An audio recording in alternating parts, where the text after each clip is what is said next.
you to come and make a presentation before President William Ruto on what you think we can do. Many people are not truthful. Myself, I'm a truthful person. And you know, many people want to skirt around the issues that I have, making us have a challenge as a country. The truth of the matter, and you people know it. Our challenge is nothing else but public debt, which is unmanageable. This debt, we did not make it ourselves. If you remember, on the 13th of September 2022, when I took oath of office as Deputy President, and I was given an opportunity to say something before I invited the President, I told the people of Kenya, on day one, not now, because I'm a truthful person, of the economy we have inherited. And I told the people of Kenya that we found empty coffers. I told the people of Kenya we have found a 9.6 trillion public debt. I told the people of Kenya we have found pending bills of 900 billion. I told the people of Kenya we have found a demoralized public service. I told the people of Kenya we were almost facing an economic shutdown. Today everybody is talking about it. That time people shouted at me, oh, this guy is very cheeky. Why is he talking before foreigners about our challenges? But I needed to tell Kenyans from day one. Had I not told Kenyans today, they would be blaming us. I told Kenyans the kind of economy we inherited. Many people are uncomfortable us talking about it. But the truth must be said. That is the space we are in. And I welcome wholeheartedly that you have volunteered to help us with ideas of what we can do to manage our public debt. And what we agreed under the leadership of President William Ruto is that we found ourselves in a hole. And what you do if you're an intelligent person, when you find yourself in a hole, you first stop digging and figure out how to get out. And that is exactly what we have done.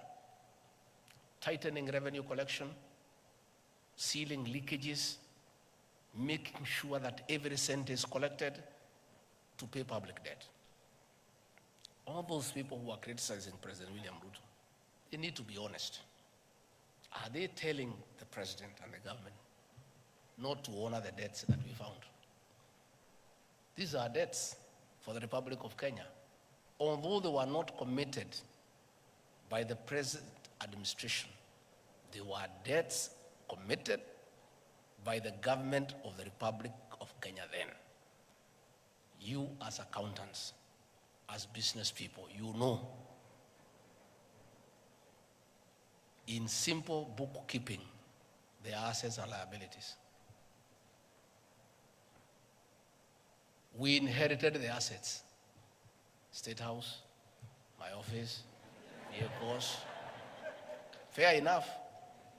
What about the liabilities? We inherited them too.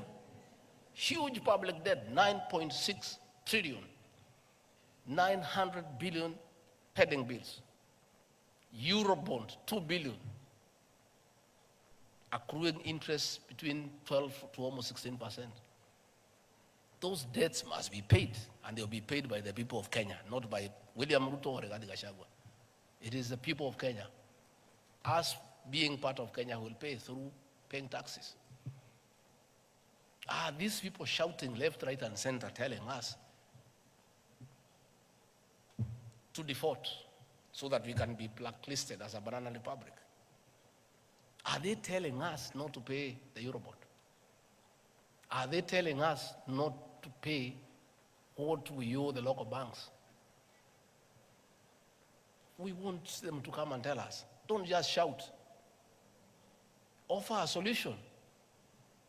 These debts are on record. We did not borrow as we were in the forest. William Ruto alikuwa ametengwa nje. He was not attending cabinet.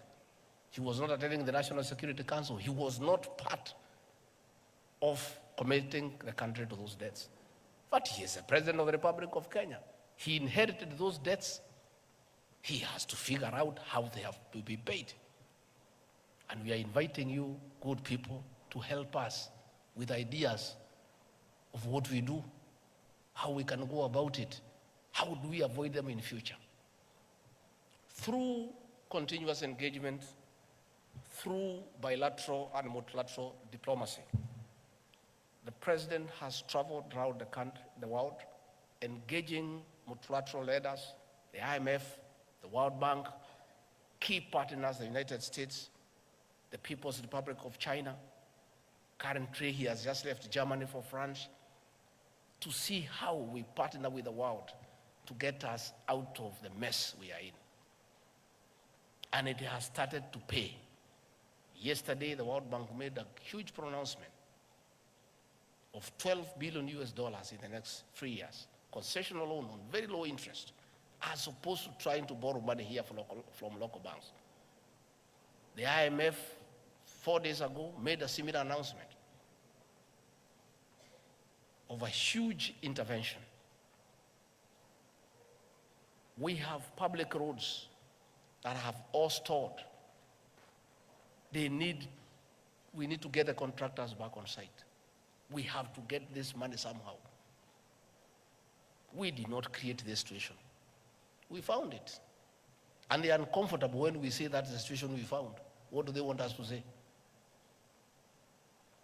You people know, you manage companies. You know, you look at the state of the books when you take over a company. You take a company that is in the red, you know what to do with it. You take a going concern, you know what to do with it. But us, we didn't have a choice. Kenya is ours. We took it the way it was because this is our country. If we had a choice, we would have looked for another company, not Kenya. Because of the huge debt portfolio through irresponsible borrowing. When we tell the story, because we are going to tell the story, people will be shocked.